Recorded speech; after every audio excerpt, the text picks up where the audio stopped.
Welcome to a quick guide on throttle stop. Let's begin. This is generally intended for those who wish to undervolt their processors, and I will explain some of the basics about the program right now. First off, you have 4 profiles over here. Switching between any profile is going to instantly change the properties to that profile. Right now, what I have is a stock profile running. As you can see, my VID, my voltage ID, is rapidly changing as my CPU clocks up and down depending on the load or non-load of what I'm doing. It is generally not going to downclock very far right now since I am indeed recording this. But you can see it's going down here and you can see low voltages. So what most people want to do with throttle stop is they want to undervolt. So undervolting is a way where you drop the amount of voltage your processor uses to get reduced power consumption and reduced heat. So first off, we can open the limits recent by clicking this button. Yours is probably not going to have anything lit right here. I don't know why mine always does, but it always does. Let's just move this over here. And for testing, let's open TS Bench. I'm just gonna put TS Bench over here. So let's take a look. You may hear fan speeds. I'm just tossing my fans to max because I am not gonna let this overheat. CPU cooling on this unit is nowhere near good enough for me to run this thing at full fat stock and just let it rush. So here we go. Clear this off. So right here, as you can see, my VID is changing, my clock speed and my multiplier. I'm going to start TS Bench right now. Let's just change it to 1024. And here you go. You can see the video is probably a little choppy, but don't worry about that. You can see that my VID is staying constant. I'm using a lot of power. My temperature is spiking and climbing, and it's probably going to keep climbing the longer I keep this on. And this is what my stock chip does. So this isn't very, this is not very, nobody wants this. You don't want 80 degrees just out of the box, just like that, doing nothing. You want less. So let's do it like this. Let's open the FIVR window. So right here, you can see that I have everything default. The reason why I have unlock adjustable voltage here is if I take it off. If I take off unlock adjustable voltage, let's apply, and I go to another profile. Sorry, let me switch over here. My tune one. You can see that this over here, this is my tune profile. You can see it's changed from adaptive and default to static on the core, on the cache. So let's change it back. Remember, this is now no longer adjustable. Let's change back. Nothing has actually happened to this processor. Even though I am in fact on the stock profile and I have removed unlock adjustable voltage, my stuff is still here. The reason for that is because once a profile is changed, unless you actually change it, unless you actually unlock the voltage and you change this voltage in another profile, nothing is going to happen. So as you see here, I'm editing the stock profile in real time. As soon as I hit apply, over here is going to change and you're going to see my voltage here probably drop. So it rose because the CPU is under some sort of load. It might downclock soon. You should see it drop eventually. But over here, you can see everything is now adaptive and default once more. All right. Now, for the sake of testing, what most people want to do is use do not save voltages or save after throttle stop exits. What this means is it writes to the settings file of throttle stop So if you have an unstable overclock or an unstable undervolt or something around those lines and it crashes, throttle stop, because throttle stop doesn't exit here, or it will never save with this setting, you will not load up on that unstable profile. It'll never happen, right? Now I know what I'm doing, so I'm leaving this here, but you may not want to do that. I'm just giving you the option. Now what is supposed to happen is, if let's say I go back to my standard profile, if I hit save and I close throttle stop, it should open back here. If I was to click on some other profile and I don't save and I close it and reopen it, it should load back on the saved profile. Currently, throttle stop, both 8.50 and 8.60 do not do this. This is a way where I opened the wrong option again. This is a way where I can save voltage immediately. I can save on a known save profile, like my stock profile, and edit in some other profile for overclocking or whatever. And then if it crashes and I reopen it, it'll reopen on the saved save profile. Now, one thing to note is you always want to try and get the least voltage as you can that is the most stable across every method. Let me go back to stock for now. Intel 7th gen and 8th gen chips. So you can see this is a 7700K. So this is 7th gen.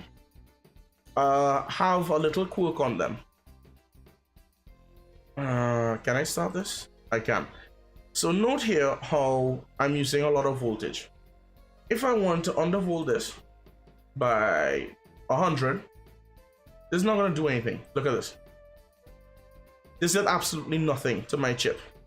This is because the CPU cache must also be undervolted to the core. If I undervolt the cache by only 50, see, I get a drop, but I'm still not low enough. See, my package power has dropped. If I were to send it down to 100, it'll drop again. But let's say I go a little further, let's say I go minus 118. It's not going to drop because my core is still high. A good button is the 0 offset button. Very nice for setting things back. As you can see, both things have raised. And one more thing, always make sure default cache ratio during sleep is set. You want this to be set. So when you're undervolting, the objective is to stress the system and lower the undervolt more and more until basically you get a crash. If you have a very good 7th gen chip or any 8th gen chip, you can generally go a little further, all the way down to probably maybe minus 140 something on the 8th gen especially, but I'm not going to use that. The reason why I don't use undervolting on adaptive is because when you are idle tests are very dangerous to adaptive, because adaptive lowers the entire range of the chip. Yeah, I don't need to be stressing that, sorry. Adaptive lowers the entire range of voltage. So minus 100 here is going to drop this to maybe 1.1 something, sure. But it also means that idle voltage, when it's all the way down at like 0.6 volts and whatever, is also going to be dropped. And when you undervolt too much, idle voltage will cause a crash. It is more common to get a crash at idle, I think, than it is to get a crash under load or a crash at medium loads. On my last system, for example, I was able to stress my CPU however I wanted with a 300 megahertz overclock and up to minus 20. No, I think it was even better than that. I could get to minus 40 it was a Haswell chip. It didn't underclock very much.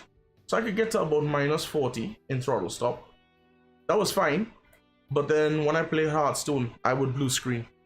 And I went all the way down to minus 10. And I was still blue screen Hearthstone until I realized there was just no point.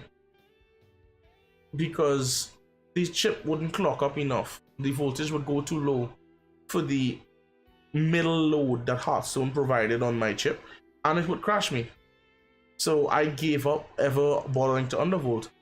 But if I had known about static voltage properly back then, I might have used that more. So what is static? What is adaptive? Adaptive voltage is, as I showed before, your processor can and will clock up and down, and the voltage will also clock up and down. Let's drop this over here. Let's clear this, and let's just take off my fans from max. Let's see if my chip will drop itself, lower its multiplier or whatever. Okay, well, it doesn't seem to be doing that right now, but at the start of the video, I'm pretty sure you all saw it. You can go back to the start of the video and check. Let me restart TS Bench. Now, if you're seeing anything in limit reasons, it's a good thing that I have these things lit up in yellow now, so I could explain a little bit. PL1 is the power limit one of the system. So if you, as you can see here, I've set my power limits to 300 watts for long and short. Long is your indefinite load. Short is a burst. So you can see turbo time limit, but turbo time limit has no meaning for me. It doesn't matter what I set it to, because they already match. You probably don't have that if you're on a laptop, especially with like an 8750H or 7700HQ. So this is where you might hit power limit 1. Power limit 2 is the short turbo. So this number that I've highlighted is power limit 2. This is your short burst. And power limit 1 is this number, which is your indefinite burst. Throttle stop may allow you to raise or lower it depending on the unit that you have, but I would say don't expect it. This here, it could be called your current limit. I would say don't fiddle with it, and definitely don't copy 1023 like I have put it, unless you know exactly what you're doing. If you have the setting in the BIOS and you want to raise it there, not a problem. Other than that, don't worry too much about it. Right, next. So I've explained adaptive. Adaptive raises and lowers voltage as the load and the clock speed of the chip go up and down. Let's say you don't want adaptive. You know what? Actually, let's see if it'll downclock if I pause my music. Ah, there we go. Perfect. See how my load voltage is decreasing as my clock speed is decreasing? That's what you're looking for. That's what you're looking for right there. That's what adaptive does. So, okay, for some reason it's working normally now. Whatever. Right, so let's close this. Let me switch to this profile. Now this profile has static for my voltage. Let's pause music again. See how no matter how low it downclocks, my voltage remains relatively high. This is what static does. Static will generally keep it around where you set it.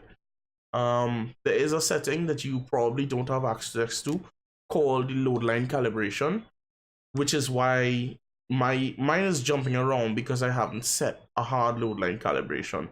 And I don't find a need to set a hard load line calibration, but you may see high voltage numbers. I assure you, it's not destroying your chip. It's not doing anything bad to your chip in any way. You don't need to worry about that. As you can see, my power consumption is generally around the same. EDP, here we go. EDP other is generally current limit throttle. Current limit throttle is what your current limit usually refers to, but you usually can't change it on most notebooks, so don't worry too much about it. But if you can, and you are getting a lot of current limit throttle, try raising it. It may work, it may not work. Again, it's not going to destroy your system to raise it, because all it is a limit. If you have VRM throttle issues, because I don't know, maybe you bought a Razer notebook and the VRMs are crap. Well, I feel sorry for you, but it will show up as EDP other, and there will be no way to fix it other than either cooling it or getting better units on it. There's just no way around that. So for static, once again, static requires setting on both core and cache. The thing about static is static allows me to go much lower. So you saw my load voltage was about 1.23 on the stock profile. If I were to drop this down, I would need to subtract at least 150. At least 150 to get to 1.05 here, because 1.05 from 1.23 is a big jump, right? Now, if I go below 100 volts on this, or millivolts, my bad, I will get idle crashing. I will get idle crashing if I even go to minus 110. This is so I gave up using that. If you are using battery a lot, what I suggest is you make a profile for battery with undervolting on it, and you can use a static voltage to get an even lower undervolt, well, quote unquote undervolt, for your main usage. So as you can see here, I have that, and that's great for me. TS bench is a good way to check. Here, let's set fans back to max for a sec, and let's hold on. You know what? This is a good way to show it. I'm gonna run TS bench now on my stock profile. I want you to take note of the package power here. So in Throttlestop, you can undervolt in real time. I'm gonna drop by 100 again. I'm gonna drop by 100, right? And watch my package power as soon as I hit apply. See how it has gone down to about 59, and my temperatures have dropped significantly. This is good. This is what undervolting usually helps. It does not hurt the speed of the process in any way. And again, look at what happens when I use static. As you can see with static, my power draw is even less, and my load voltage is also even less, while being stable when my system is idle. This is what undervolting is, and this is the benefit of static voltage on these chips. All right, and so I believe I said before there was a feature that no longer works where you could save on one and then where you can save on one profile and then click on another one like this and close it and reopen it, and it would reopen here because you saved it here. That doesn't currently work. I spoke to Uncle Webb. Uncle Webb says he remembers the feature being there, which is how I normally, wrong window. This is how I normally use save voltage immediately. So I would take tune stock, which is what I chose Profile 2, and then I would adjust this one for overclocking. And if I crashed when I open Throttlestop again, I would be back on tune stock and it would be fine. That doesn't currently work. It should probably work in the next feature, 8.7 or whatever Uncle Webb decides to call it. And that's about all you need to know. Remember to fiddle, and remember, if you are going to use adaptive and idle, make sure you check idle crashing. Leave your system on overnight. Don't turn it off for a few days. Do everything with your system. Stress tests are not the only method of finding out whether something is stable or not. You want to play all your games. You want to just play Dark Souls, you want to play Dead by Daylight, you want to play Skyrim, play Final Fantasy, play 20XX, Borderlands, it doesn't matter, just play whatever you want. Play Black Ops, play every single game you think that you can play, right? Every single game you think you can play Fortnite, play stuff on Blizzard app, play Hearthstone, Overwatch, whatever you want, play everything. Subject your system to as many different situations as it can possibly be subjected to. And if you find that no matter what you do not crash, call your undervolt stable. If you crash, if you wake up and your system is unresponsive and you have to force it off, raise the voltage a little bit. If you find that you're not getting a large enough undervolt, or you think you can go further, well, that's a thing to do. One thing I could suggest though is the use of OCCT as a testing for stress tests. Because you see, the thing about OCCT is, the best thing about OCCT is, you can take this, you set test type to infinite, and you start.